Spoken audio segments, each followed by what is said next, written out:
रेखा और हर्ष की शादी उनके पेरेंट्स की मर्जी से हो जाती है। शादी के कुछ दिनों बाद रेखा घर की सारी जिम्मेदारियां संभाल लेती है, लेकिन उसकी सास मीरा शकी मिजाज की औरत होने के कारण एक दिन अपनी बहू को बोलती है, रेखा, तूने यहाँ कमरे में पोछा नहीं लगाया? लगाया है माँ जी।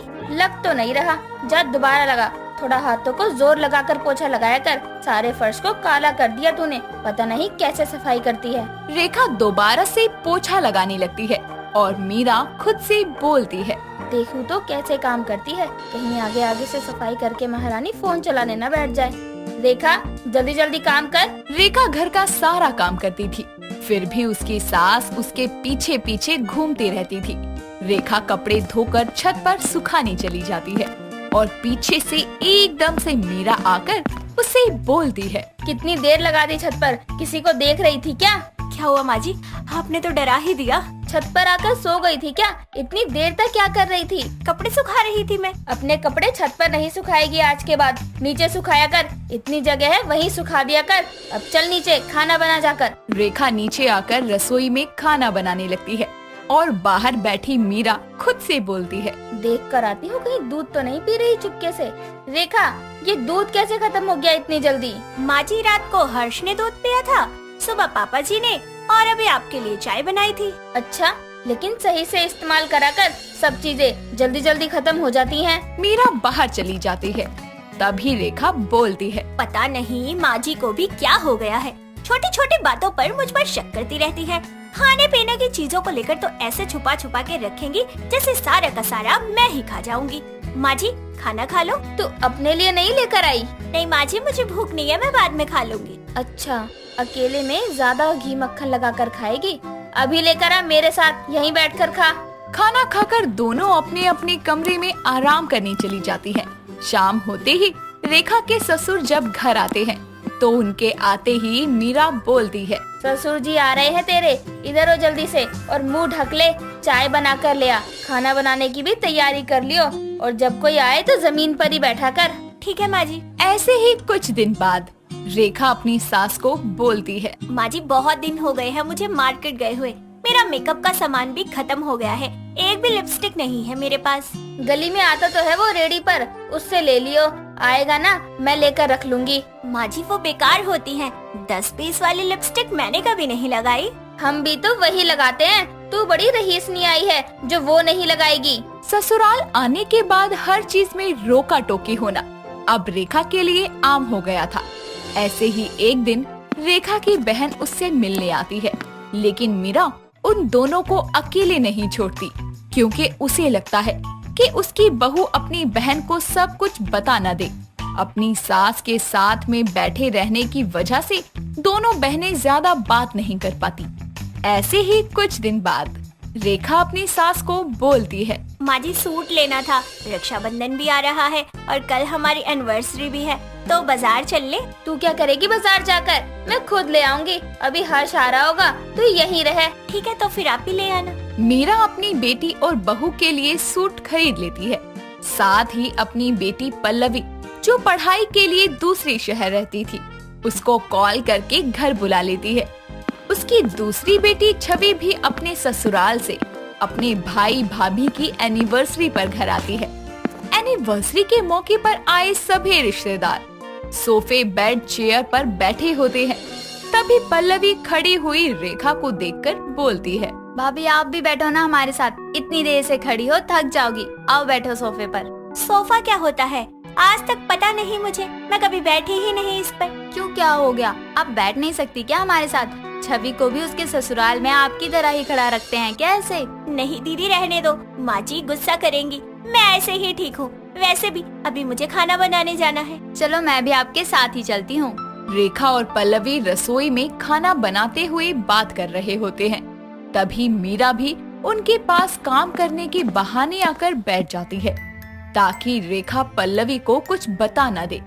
कुछ देर बाद रेखा और हर्ष केक कट करते हैं और सब एनिवर्सरी सेलिब्रेट कर खाना खाकर सब अपने अपने घर चले जाते हैं। उसके बाद मीरा अपनी बहू और बेटी को सूट दे देती है। तभी रेखा अपना सूट देखकर कहती है, दीदी के लिए इतना सुंदर महंगा सूट लिया, और मेरे लिए सस्ता सा सिंपल सूट ले लिया। इन्होंने कभी मुझे अपनी बेटी समझा ही नहीं है। यहाँ से पता चलता है बहू बेटी में फर्क क्या चीज होती है। बहू मैं सोने जा रही हूँ, तो पूरे घर का काम समेट कर ही आइयो। कुछ दिन बाद रेखा की मम्मी का कॉल आता है और रेखा कॉल पर बातें करते हुए कहती है, हाँ जी माँ, कैसे हो? हाँ जी मैं भी ठीक हूँ। आप आई क्यों नहीं सालगिरह पर? अच्छा माँ जी आ गई, मैं आपसे बाद में बात करती हूँ, बाय। ये किससे बातें कर रही थी और मेरे आते ही फोन क्यों रख दिया? हर्ष को बताना पड़ेगा। शाम होते ही हर्ष घर आता है, जिसके बाद मीरा अपने बेटे को भड़का देती है और वो भी रेखा पर शक करने लगता है। उस दिन के बाद से हर्ष आते ही कमरे में सबसे पहले उसका फोन चेक करता और सभी दोस्तों के नंबर डिलीट कर देता। साथ ही उसके मोबाइल में रिचार्ज तक नहीं करवाता।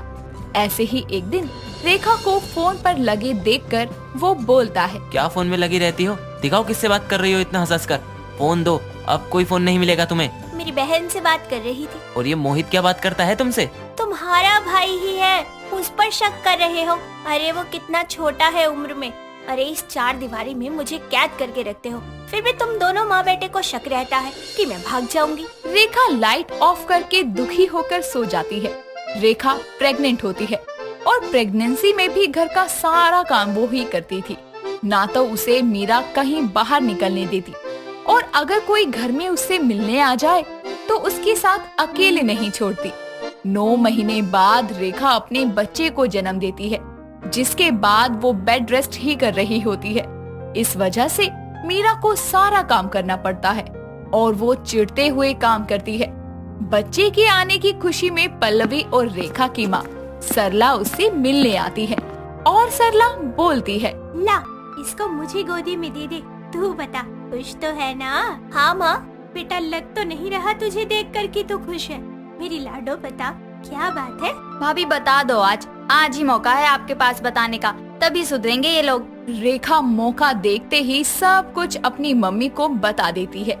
ये सुनने के बाद सरला के पैरों तले जमीन खिसक जाती है और आंखें भर आती है और वो गुस्से में मीरा के पास जाकर बोलती है, समधन जी, हमने तो कोई कमी नहीं छोड़ी थी शादी में, फिर भी कोई बात है तो बता दो, कर्जा लेकर पूरी कर देंगे। नहीं जी, ऐसी क्या बात हो गई? बात तो बहुत ज्यादा हो गई। अरे मेरी बेटी के साथ आपने जो दामाद जी ने किया ना, उसके बारे में जब मैं 4 लोगों के बीच बैठ के बताऊंगी ना, तब देखना आपको कैसा लगेगा। अरे आपकी भी बेटियां है ना, आपको भी तभी पता चलेगा। अरे समधन जी, हमारे घर की बदनामी होगी। मैं बहुत शर्मिंदा हूँ, मुझे माफ कर दीजिए। मुझे मेरी गलती का पछतावा है। अब मैं कभी शक नहीं करूँगी इस पर और अब से अपनी बेटी की तरह प्यार दूंगी। ऐसे ही सरला रेखा की सास को सबक सिखा देती है, जिसके बाद मीरा अच्छे से समझ जाती है और अपनी बहू को शक की निगाह से देखना बंद करके प्यार भरी निगाह से देखने लगती है। शीतल बहुत ही सुंदर और अदाकारा लड़की थी। वो अपने लटकों झटकों से सबको अपनी तरफ आकर्षित करने में माहिर भी थी।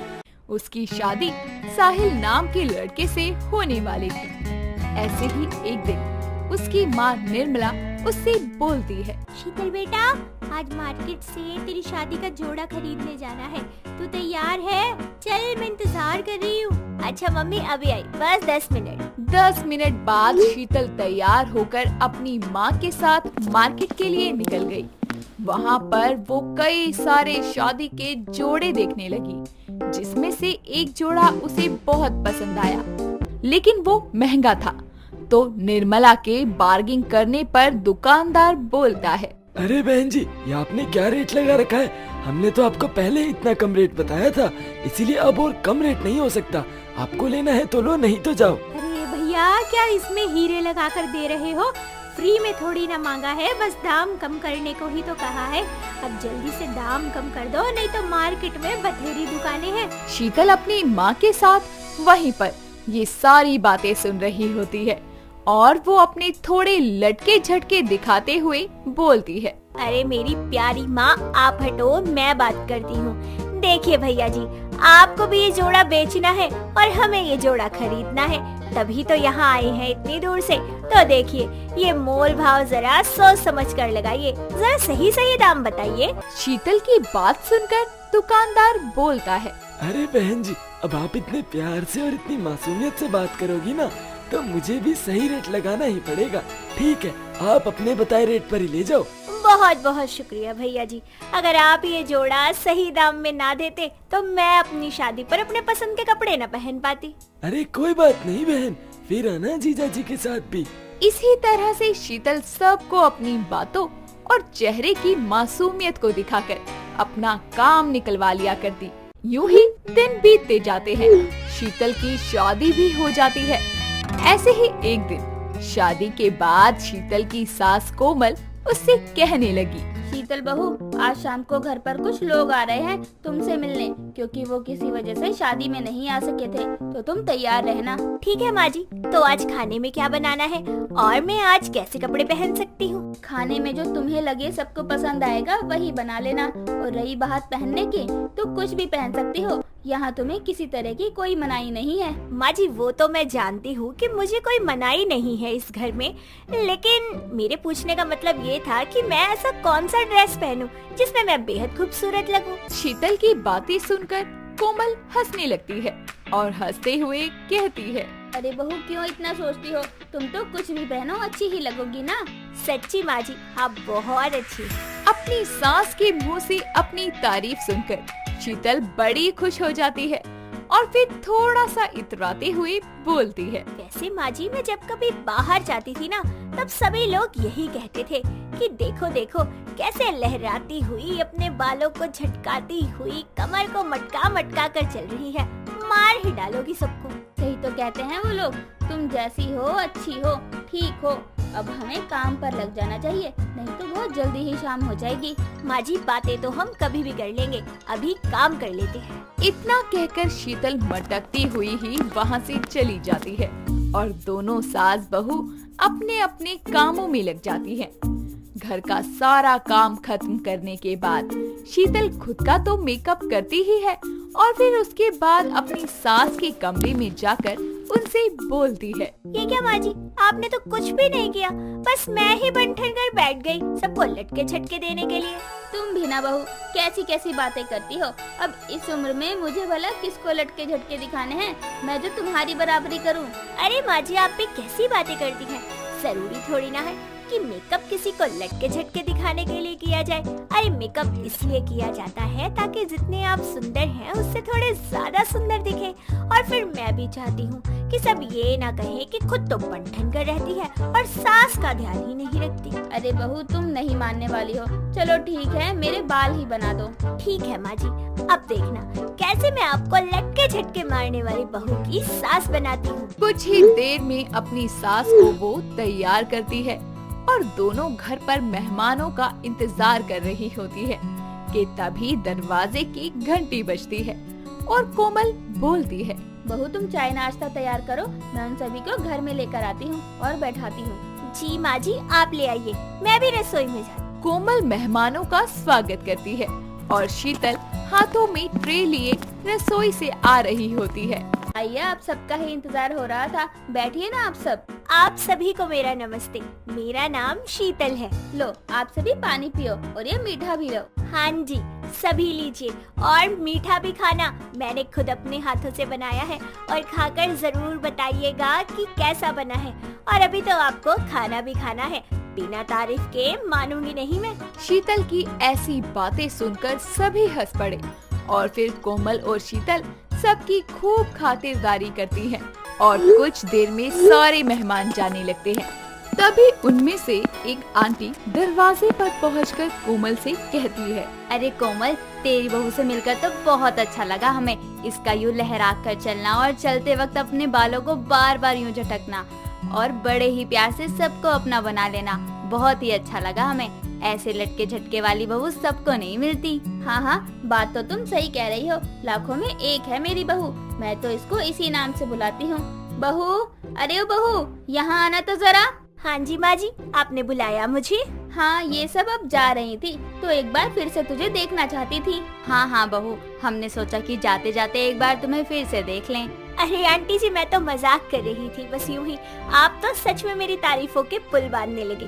बस कीजिए, नहीं तो मेरे अंदर गुरूर आ जाएगा। उसकी ये बातें सुनकर फिर से सब हंस पड़ते हैं और फिर वो लोग अपने अपने घर चले जाते हैं। ऐसे ही दिन गुजरते रहते हैं और फिर एक दिन साहिल ऑफिस से घर आकर शीतल को कहता है, शीतल, हमें ऑफिस के काम से कुछ दिनों के लिए मुंबई जाना होगा, तो उसके लिए हमें शॉपिंग भी करनी होगी। कल जब मैं ऑफिस से घर आऊँगा तो तुम पहले ही तैयार रहना। अरे वाह, मुंबई जाने का सपना तो मेरा हमेशा से था। मैं वहाँ जाकर बीच पे जाऊंगी और फिर हम शूटिंग भी देखेंगे। बोलो, लेकर चलोगे ना? अरे हाँ बाबा, जरूर चलेंगे। अब खुश, वहाँ का काम पूरा होते ही हम थोड़े दिन वहीं रुक जाएंगे और तुम्हें मुंबई की सैर करा लाएंगे। शीतल अगले दिन साहिल के आने से पहले ही तैयार बैठी होती है और साहिल जैसे ही घर आता है तो शीतल को देखकर बोलता है, शीतल, तुम तैयार हो तो शॉपिंग पर चलें? जी मैं तैयार हूँ। ये क्या, तुम ऐसे चलोगी मेरे साथ? एक तो तुम्हारी चाल ऐसी लटके झटके वाली है और ऊपर से तुम इतना बन ठन कर चलोगी तो शॉपिंग में कम और दूसरों से लड़ाई ज्यादा करता हुआ नजर आऊंगा मैं। अरे ऐसा क्यों कह रहे हो? चिंता मत करो, मैं सबसे निपट लेती हूँ, वो भी बिना लड़े। इतना बोलकर वो लोग शॉपिंग पर चले जाते हैं और हर बार की तरह इस बार भी शीतल अपने लटके झटके दिखाती हुई शॉपिंग करने लगती है और उसको कोई तकलीफ नहीं होती। फिर वो लोग कुछ ही दिनों में मुंबई घूमने भी जाते हैं। रात के 2 बज रहे थे, चारों तरफ सन्नाटा छाया हुआ था। सभी लोग अपने कमरे में गहरी नींद में सो रहे थे। तभी अनिकेत को नींद में किसी औरत की आवाज सुनाई देती है जो उसे बुला रही थी, जिसे सुनकर वो उठकर छत की ओर जाता है और छत से कूदने ही वाला होता है कि तभी उसकी पत्नी जानवी उसका हाथ पकड़कर उसे अपनी ओर खींचती है, जिससे उसकी आंखें खुल जाती है और वो बोलता है, मैं कहाँ हूँ? आप छत पर कैसे आए? आप तो सो रहे थे और ये कूदने क्यों जा रहे थे आप? पता नहीं, मुझे किसी औरत की आवाज सुनाई दी जो मुझे बुला रही थी, जिसे सुनकर मेरे कदम खुद ब खुद चल पड़े। बाकी मुझे नहीं याद। क्या लगता है आपको नींद में चलने की बीमारी हो गई है? चलिए नीचे चलिए मेरे साथ और सो जाइए। इतना कहकर दोनों उस बात को भूलकर अपने कमरे में आकर सो जाते हैं। अगली सुबह जानवी किचन में काम कर रही होती है, तभी अचानक से अंधेरा हो जाता है और उसे किसी के पास होने का एहसास होता है और डर के मारे उसके माथे पर पसीना आने लगता है। उसकी सांसें तेज हो जाती है और जैसे ही वो पीछे मुड़ती है तो उसे सफेद साड़ी में एक बेहद डरावनी शक्ल वाली औरत नजर आती है, जिसे देखकर वो जोर से चिल्लाकर बेहोश हो जाती है। जानवी की आवाज सुनकर उसकी सास सरोज भागकर उसके पास आती है और उसे होश में लाकर बोलती है, क्या हुआ बहू? तू इतनी जोर से क्यों चिल्ला रही थी और बेहोश कैसे हो गई थी? माँ जी, किचन में कोई बहुत ही डरावनी शक्ल की औरत थी जिसे देखकर मैं बेहोश हो गई। मैं जब से वापस आई हूँ मुझे महसूस होता है कि जैसे हमारे घर में किसी औरत की आत्मा हो। तू परेशान मत हो बहू, मैं कुछ करती हूँ। इतना कहकर सरोज वहाँ से अपने कमरे में चली जाती है और आंखें बंद करके सोचने लगती है। अब तो बहू को भी सब महसूस होने लगा है जो हमें बहुत समय से हो रहा है। कहीं उसी की आत्मा तो नहीं? आखिर सरोज किसकी आत्मा के बारे में बात कर रही थी? सभी लोगों को क्या महसूस हो रहा था? ये जानने के लिए चलिए कहानी को विस्तार से जानते हैं। अनिकेत अपनी पत्नी जानवी और माँ सरोज के साथ बहुत खुश था। जानवी को घूमने फिरने, खाने पीने और अच्छे कपड़े पहनने का बहुत शौक था और अनिकेत उसकी सारी इच्छा पूरी भी करता था। लेकिन अचानक ऑफिस में कुछ प्रॉब्लम होने की वजह से उसकी नौकरी चली जाती है और वो जानवी की जरूरतों को पूरा नहीं कर पाता, जिसकी वजह से जानवी उसे छोड़कर अपने मायके चली जाती है और कई सालों तक अनिकेत से कोई कांटेक्ट नहीं रखती। बहुत समय बीत जाता है, हालत में सुधार आ जाता है, लेकिन जानवी वापस नहीं आती और सरोज से अपने बेटे की ये हालत देखी नहीं जाती, जिसके चलते वो कुछ समय बाद अपने बेटे की शादी एक आकांक्षा नाम की लड़की से करवाती है और अनिकेत फिर से खुशी खुशी रहने लगता है। तभी एक रोज अनिकेत आकांक्षा को कॉल करके बोलता है, मैडम, पूरे दिन घर में ही बिजी रहती हो, थोड़ा ध्यान इस पति पर भी दे दो।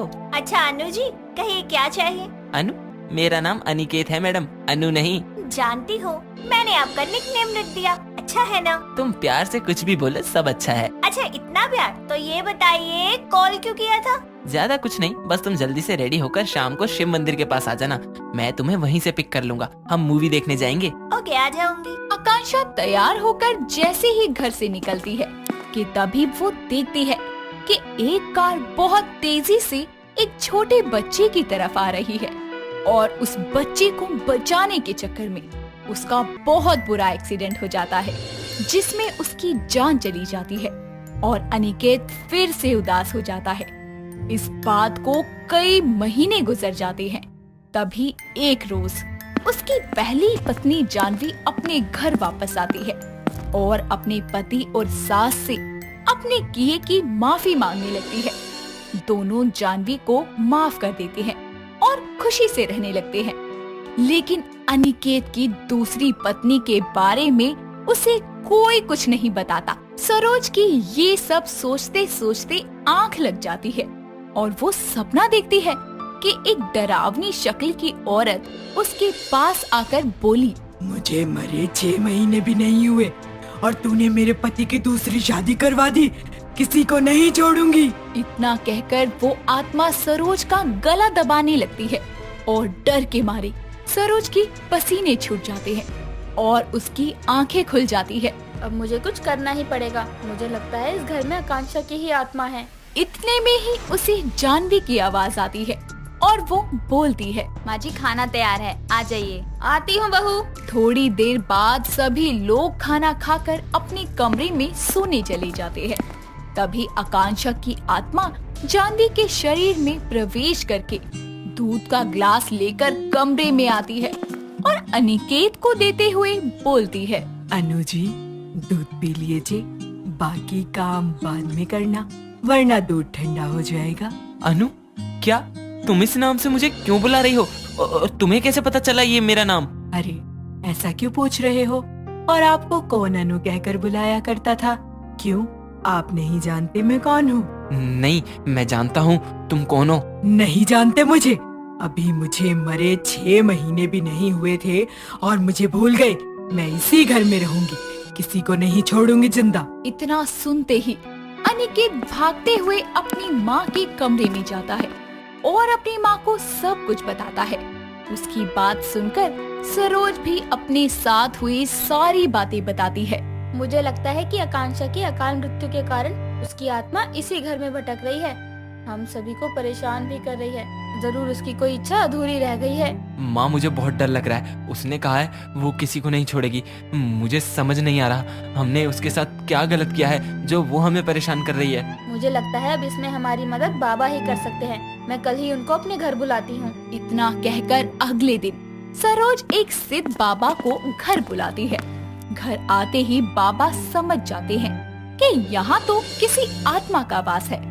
फिर भी वो सरोज से उसकी परेशानी के बारे में सुनते हैं और बोलते हैं, तुम्हारे घर में कदम रखते ही मैं समझ गया था कि तुम्हारे घर में किसी आत्मा का वास है। हाँ बाबा, हमें भी उसके होने का एहसास होता है। बाबा, मुझे लगता है वो मेरी दूसरी बहू आकांक्षा की आत्मा है। तू परेशान मत हो, मैं खुद ही उसे बुलाकर पूछ लेता हूँ। तू बस ये गंगा जल पूरे घर में डाल दे, वो जहाँ भी होगी सामने आ जाएगी। जानवी अपने कमरे में होती है तो वहीं सरोज बाबा की बात मानकर पूरे घर में गंगा जल का छिड़काव करती है, जिससे डरकर आकांक्षा की आत्मा जो जानवी के शरीर में थी निकलकर सबके सामने आती है और उसी वक्त जानवी कमरे में बेहोश हो जाती है। हॉल में सब अपने सामने आत्मा को देखकर डर जाते हैं और कांपने लगते हैं। तभी सबके सामने आने पर आकांक्षा बोलती है, ए बाबा, तूने मुझे यहाँ क्यों बुलाया है? तू इन सबको क्यों परेशान कर रही है? ये सब तो तेरे ही घर वाले हैं। नहीं, इसमें से कोई नहीं है मेरा, किसी को नहीं बख्शूंगी। तेरी इनसे दुश्मनी क्या है? क्यों परेशान कर रही है इन्हें? इन लोगों ने तो तुझे मारा भी नहीं है। तेरी मौत एक दुर्घटना है जिसे कोई टाल नहीं सकता। अभी मुझे मरे 6 महीने भी नहीं हुए थे और इन लोगों ने मेरी जगह इस औरत को दे दी, मेरे पति की दूसरी शादी करवा दी और मुझे भूल गए। इतनी आसानी से मैं खुद को भूलने नहीं दूंगी। इन लोगों का मैं जीना हराम कर दूंगी। अगर मुझे चैन नहीं मिला तो मैं इन्हें भी चैन नहीं लेने दूंगी।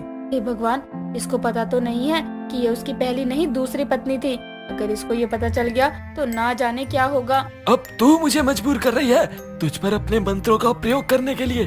तुझे अपनी दुनिया में जाना ही होगा। इतना कहकर बाबा अपने मंत्रों से उस घर में एक सुरक्षा कवच बनाते हैं। उस आत्मा को घर से जाने के लिए मजबूर करते हैं और उसकी आत्मा की शांति के लिए उपाय बताकर चले जाते हैं।